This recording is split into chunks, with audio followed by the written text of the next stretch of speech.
Alright guys, welcome back to the channel. Got another really quick video for you today. I just wanted to get out and film this while the weather's actually good. It's not raining today, which is a bit of a surprise. I've been dying to get out and film some stuff here, but it's abysmal. And I don't have a covered garage.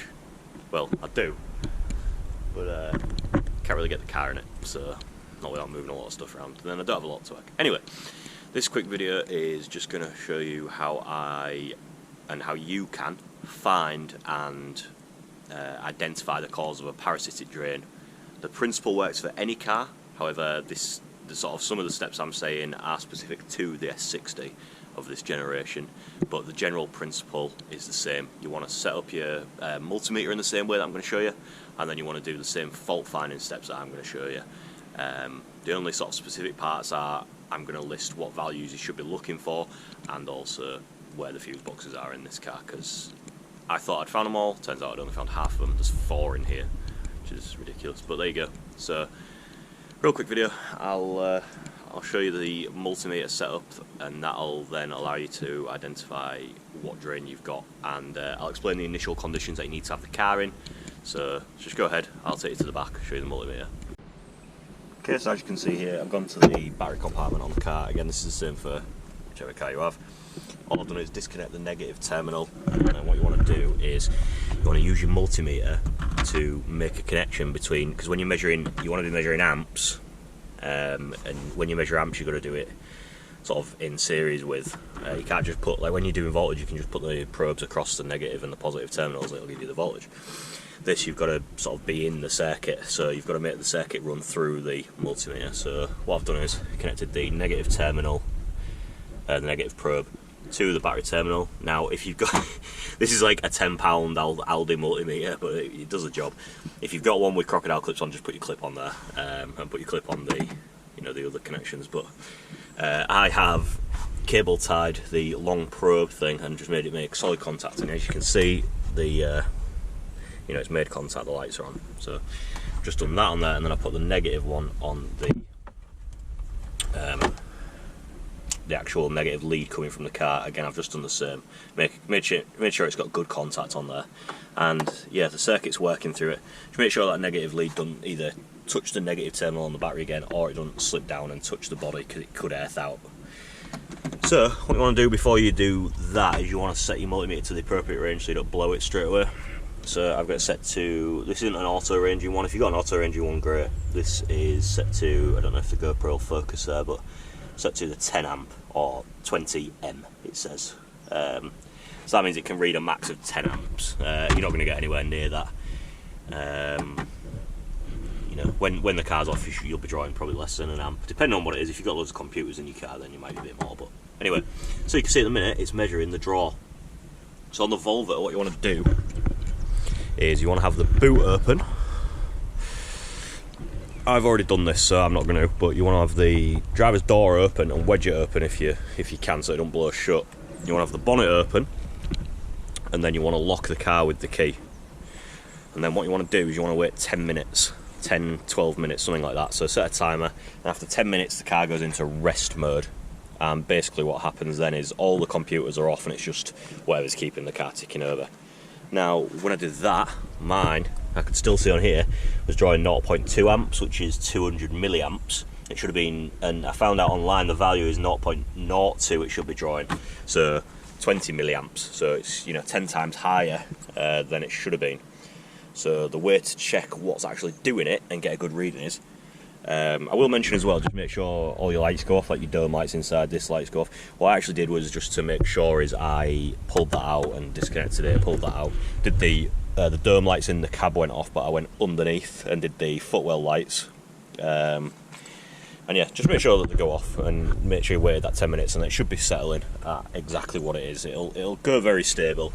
I mean, even now as it's drawing down, it'll look like that, but it'll just say 0. whatever. If you see 0.02, you're fine. Again, just check what, I'm sure somewhere online will tell you for your car what it should be.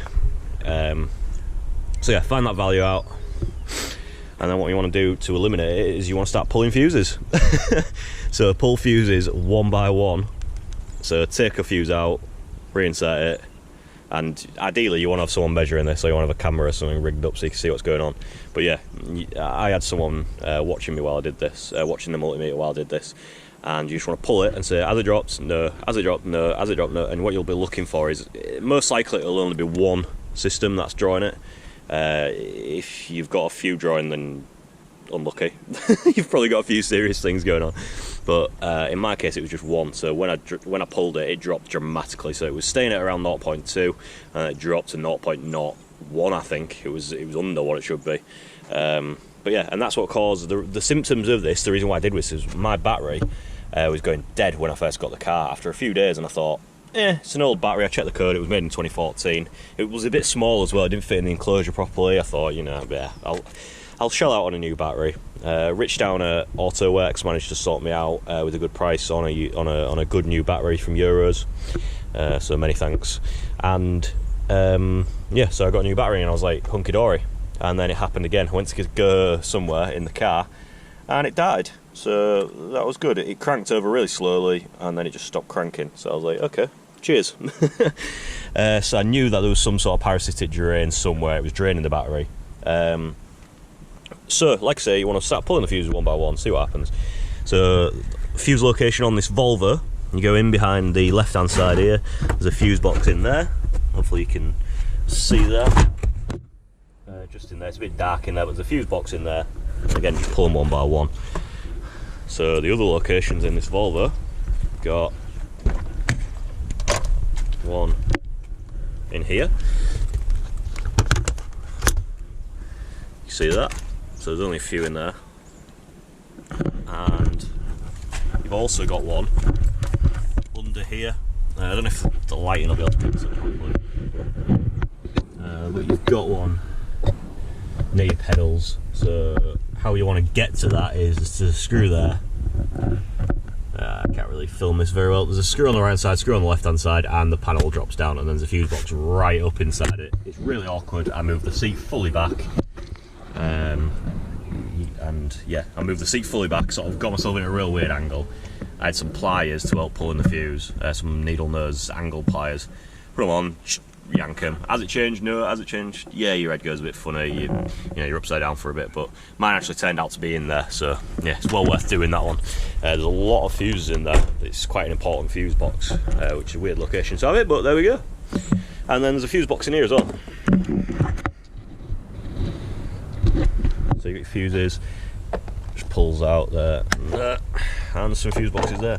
You've also got your relays, so if you have any issues with starting or, well, there's a diagram of what they do here, so it corresponds to it, look.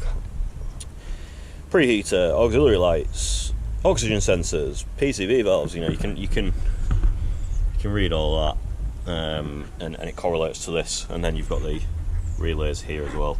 So if you've got any issues with that as well, that might be a good place to start. I pulled all the relays as well just to make sure it wasn't something that was staying active when it should have been switched off, because that's what a relay does, it switches something on and off when needed. But yeah, what mine ended up being was, I ended up taking the one under the steering wheel and near the pedals, and it was the alarm relay. So on these, not relay, the alarm fuse. So on these Volvos, pretty much every one of these old Volvos that you get in, it'll say, when you turn it on, it'll say alarm system service required. What it is there's a backup battery. I think it's in case your main battery goes, there's a backup battery in the drivers if you're in the UK. The driver's side wheel well, so you need to jack the car up, take the fender liner off, the wheel well liner, and then in there is, you can see it just there, it's like a big plastic oblong thing, and it's like a backup alarm system. So I think it sounds the alarm if your car goes off, and then in there's a backup battery for if you lose power or to take the battery off. I think it's still meant to cause the alarm generator. It's meant to be extra safe, Volvo and all that. And over, well, what is this, 05, so 15 years, I think when they reach about 8 years they start going, but the battery in there dies. So I think what happens is, there's a few things that can happen. The car can either doesn't realise that the battery is just buggered basically, so it's trying to draw current to recharge it, and when it would, if it was in normal operation, if it was working, when it reaches full charge, it would turn itself off and it would stop charging, and that's fine, you won't get any drain. But because this is, and that'd happen while you're driving anyway, so you'd be fine because the alternator is charging your car up. So what happens is, yeah, it dies, it starts trying to draw current, and yeah, it doesn't realise the battery's dead, so it just keeps drawing that. All I've done at the minute is I have pulled the fuse. So, because another thing that can happen is the actual circuit board itself can go bad. You can replace the battery, you can go in there, you can hacksaw the unit open. There's plenty of videos on that. You can put a new battery in that you can get for about 20 quid, a little lipo or something, or a little Lion, something like that. But the circuit board itself can actually be corroded, so what I've done for now is on a maybe 900 quid Volvo is I've pulled the fuse on the backup power thing, so I'm sure it'll be fine. And I don't get the alarm system service required warning when I start the car up anymore. My mum still does it, my old one always used to do it, and most of the time it doesn't cause an issue, but on this it can. The only other common thing to look out for on this one is, see the alternator down here? Alternator down here, okay. So, down there, that nut there, if you undo that and pull the big, thick, chunky power cable off, be careful not to arc it anywhere, that is the main power lead for the alternator. And sometimes the alternator can go bad on these and start actually drawing current. Apparently it's not unheard of, you know, it's not mega common. So what I did was, when I was pulling the fuses as well, obviously I got to the one that was causing the issue last, I just pulled this off to make sure, to see if it had dropped as well. If it had dropped, then I've known it was an issue somewhere, you know, with the alternator itself. So yeah, that's basically it. So mine dropped. So again, those values are, you know, alright, so weirdly, when I was filming this the other day, I've just editing the footage, and seems that the last sort of 20 seconds of this video didn't record. Not really sure why, but whatever. So those values that you're looking for are, it should be drawing 0.02 amps, so 20 milliamps. If it's drawing anything above that, if it's 0. And then something, so 0.1, 0.2, that's in the hundreds of milliamps region. You want that 0.0, and then preferably 2. So then you're in tens of milliamps.